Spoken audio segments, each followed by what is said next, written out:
Today, we're going to continue talking about gratitude. In the Bible, in 1 Thessalonians chapter 5, it says, "Be joyful always, pray continually, give thanks in all circumstances." Now, if you watched the lesson previous to this, you'll know that I said this verse seems a little hard to live by. And boy, wouldn't it be nice if it was just that easy? To just rejoice always, pray continually, and give thanks no matter what.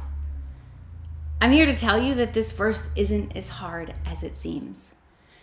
It seems hard because we live in a society that teaches us and constantly reminds us how happier we'd be if we bought this or had this or lived here or went there. We've been taught that our happiness has a price tag. We're actually encouraged to be unhappy. Why? Because your unhappiness and my unhappiness, it's making a lot of people a lot of money. Think about this. How many companies would go out of business if every woman woke up tomorrow completely happy with herself, completely content in her physical body, and when she looked in the mirror, all she saw was beauty and goodness? Think about all of the pharmaceutical companies that would be in big trouble if we tackled our health from the root of each problem instead of just taking medication to cover up the symptoms of a deeper cause. And I can only imagine what would happen if we valued our face-to-face connection more than we value the connection we have through our phones. Now, some of this might seem a little harsh, I know, but the truth is we live in this world, but we don't have to continue living by its standards and its ways. We can choose a better way. And the funny thing about this is in the Bible. Sure enough, in Romans 12:2, it says, "Do not conform to the patterns of this world, but be transformed by the renewing of your mind." So how can this be done when we're bombarded all the time with all the worldly things day after day? Gratitude. It's our weapon, and it is the solution to this problem. This might sound simple, but stick with me here. Gratitude, it produces what I like to call happy chemicals in your body. Serotonin, dopamine, cortisol. But what if you wanted and desired what you already have? And then you celebrate that.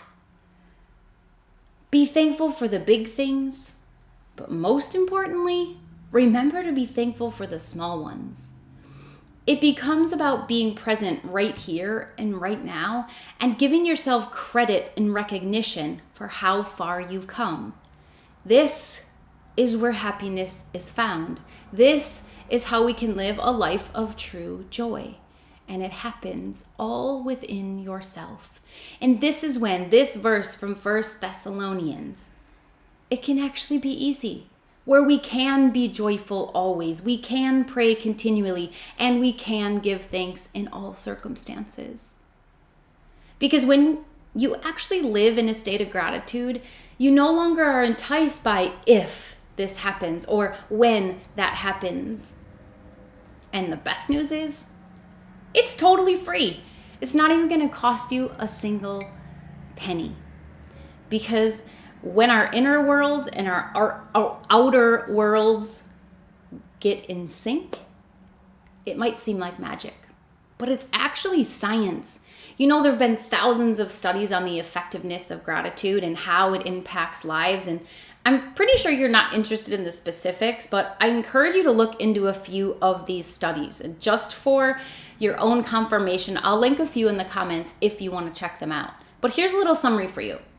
Scientific studies have proven that gratitude will give you increased energy and vitality levels, make you a little more emotionally intelligent, give you better moods, hence the happy chemicals I mentioned earlier.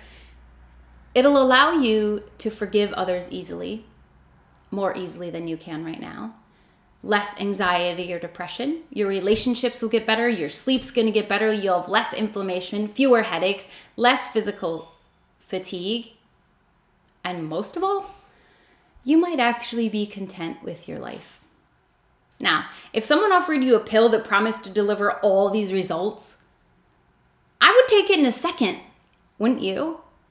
You know, we hear a lot about gratitude, But we also hear a lot about medications, don't we?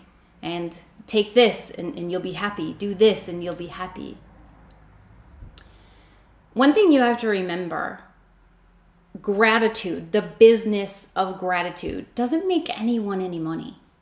It's not making anyone millions of dollars. Gratitude will do crazy, amazing things for your mind. It won't affect your bank account. Because again, everything happens inside. The one thing you might want to do is you might want to purchase a gratitude journal. That is the one thing that really helps because it takes what you're thankful for and puts it on paper and it comes alive for you then. And not only that, you can go back and look as time goes on and you'll begin to see things about different things you've been thankful for and how your prayers are answered. So that is just one little piece of advice for you. But last week, you focused on 3 aspects of your personal life. I hope that went really well for you and I hope you're starting to see results. But this week, we're going to focus on your work life.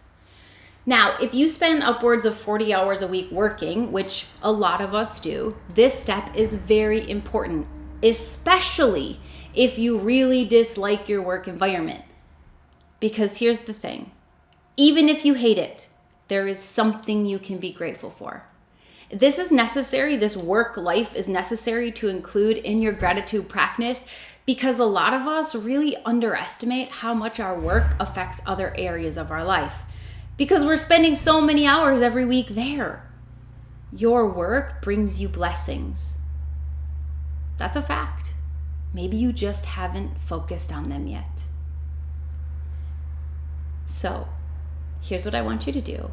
I want you to bring 3 things about your work life that you value. And you start here. If you can't find anything, maybe you should consider finding another job or a job where you can. But I'm pretty certain you're going to be able to find some things. Maybe you're thankful for a colleague's kindness. Maybe you can reflect on how grateful you are for each paycheck that allows you to live the way you do. Or maybe it's something as simple as having a really comfy office chair. I just want you to take some time and think about 3 things so your perspective can shift a little bit about your job for the better. You're going to do this week every day, 3 different things about your job. And if you can't think of 3 different things, go with the same 3. Okay, give it a try each day this week. And remember, if it feels a little off, it's okay. This is practice, and practice makes perfect. So you're going to think about your work life. You can also bring in what you learned last week and think about your personal life. Again, I have linked a guided meditation in the comments for you. But once you get the hang of it, this is only going to take you a few minutes a day. So good luck.